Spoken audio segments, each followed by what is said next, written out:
সমুদ্র পাড় থেকে এখন হবে ডিনার। ডিনারে কি আছে? রুটি, আলু ভাজা, পেঁয়াজ, কাঁচা লঙ্কা, আর এটা হচ্ছে স্পেশাল। তুই তো মটন খাস না? মটন কষা খাই না তো আমি। আলু ভাজা দিয়ে খাবি তাই না? আমি মটন তো খাই না, কিন্তু এক পিস খাবো আজকে ভাবছি।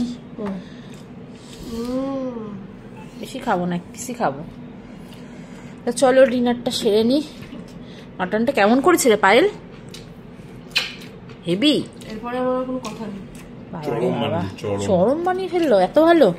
ঠিক আছে, খেয়ে দেখি কেমন বানিয়েছে। দেখি একটুখানি ঝোল আর আলু খেয়ে দেখি। একটু ঝোল আলু খেয়ে দেখি, একটু চিমটি টেস্ট করে। রুটিটা সরাও। এই দেখো,